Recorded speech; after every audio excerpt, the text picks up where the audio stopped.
মাতৃভূমি কাপের ফাইনালে পৌঁছল লোকনাথপুর ইয়ংস্টার। মাতৃভূমি কাপ ফুটবলের মেগা ফাইনালে 7 সেপ্টেম্বর মুখোমুখি হবে লোকনাথপুর ইয়ংস্টার ও ইন্ডিয়ান এফসি। ধলাইয়ের মাতৃভূমি সংস্থা আয়োজিত বাম নিত্যানন্দ উচ্চতর মাধ্যমিক বহুমুখী বিদ্যালয়ের খেলার মাঠে টুর্নামেন্টের দ্বিতীয় সেমিফাইনালে প্রতিপক্ষ টিএসবি আরজানপুর দলকে টাইব্রেকারে 3-2 গোলের ব্যবধানে হারিয়ে 2025 সালের মাতৃভূমি কাপ ফুটবলের ফাইনালে পৌঁছায় লোকনাথপুর ইয়ংস্টার। এদিকে 2 সেপ্টেম্বর ইন্ডিয়ান এফসি ফাইনালে পৌঁছায়। 7 সেপ্টেম্বর ফাইনালে উভয় দল অংশগ্রহণ করবে। এদিন সেমিফাইনালে ম্যাচ উপভোগ করতে মাঠে অসংখ্য দর্শকের ভিড় জমে। প্রথমার্ধের খেলা ছিল গোল শূন্য। টানটান উত্তেজনাপূর্ণ দ্বিতীয়ার্ধের খেলায়ও গোল না হয় ম্যাচের নিষ্পত্তি হয় ট্রাইব্রেকারে। শেষ পর্যন্ত ট্রাইব্রেকারে 3-2 গোলের ব্যবধানে রোমাঞ্চকর বিজয় হাসিল করে ফাইনালের ছাড়পত্র আদায় করে লোকনাথপুর ইয়ংস্টার। সেরা খেলোয়াড় নির্বাচিত হন লোকনাথপুর দলের খেলোয়াড় গৌরব।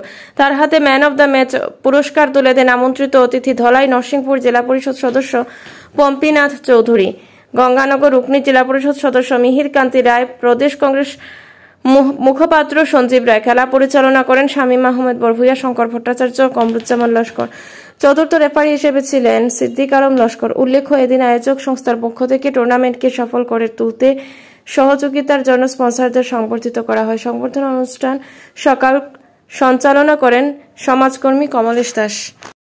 ভালো পাই, যেহেতু ক্রিকেট খেলেছি, কিন্তু ক্রিকেটে এরকম সমাগম হয় না, যেখানে মাতৃভূমি ক্লাব যে নিজেকে যেভাবে স্থাপিত করেছে সমগ্র বরাক উপত্যকা বা উত্তর পূর্বাঞ্চলে, এই খেলার মাধ্যমে একটা ভ্রাতৃত্ববোধের সৃষ্টি হয়েছে।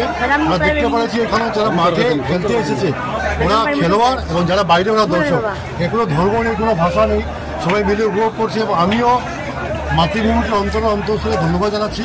তারা যেভাবে আমাদেরকে নিমন্ত্রণ করেছে, আমন্ত্রণ করেছে, আমরা খুব উপভোগ করেছি এবং আমরা আশা করছি আগামী ফাইনালটা যে ধামাকা ফাইনাল হবে, আমরা আবারও উপভোগ করবো। অনেক অনেক ধন্যবাদ সঞ্জীব দা। আমি ধলাই নরসিংপুর যেতেছি এই এলাকায়। তো আজকের খেলাটা আপনার কেমন লাগলো? খুবই ভালো লেগেছে। আমি আগে প্রথম দিন যেদিন স্টার্টিং হয়েছে সেদিনও এসেছিলাম, সেখানে উপস্থিত ছিলাম। আর আমার যে এখানে সংস্থার যারা আছে তারা শীতাংশুদা সহ ওনার যে কমিটি আছে ওনাদের সবাইকে আমি অন্তঃস্থল থেকে ধন্যবাদ জ্ঞাপন করছি। এবং আগামী যে রবিবারে যে আমাদের যেটা অনুষ্ঠান হবে এই খেলা অনুষ্ঠানে সবাইকে এই মিডিয়ার মাধ্যমে, সোশ্যাল মিডিয়ার মাধ্যমেও আমন্ত্রণ জানাচ্ছি সবাই যেন উপস্থিত থাকে এবং আমাদের এই খেলার যে আনন্দটা যে আমরা পেয়েছি ওরকম আমাদের আনন্দ দান করতে থাকি। এবং আবার আমার পুনরায় আবারও আমি এই যে এনজিও এদেরকেও আমি ধন্যবাদ জ্ঞাপন করছি। ধন্যবাদ দিদি। আজকের খেলা দারুণ হয়েছে দাদা। এখন ফাইনালে গিয়েছি, আপনার মনে ফাইনালে গিয়েছি মানে আমি আর কি বলবো, আনন্দে আমার বুক ফেটে যাচ্ছে দাদা, আমার চোখে জল আসে গেছে। ফাইনালে গিয়েছি তো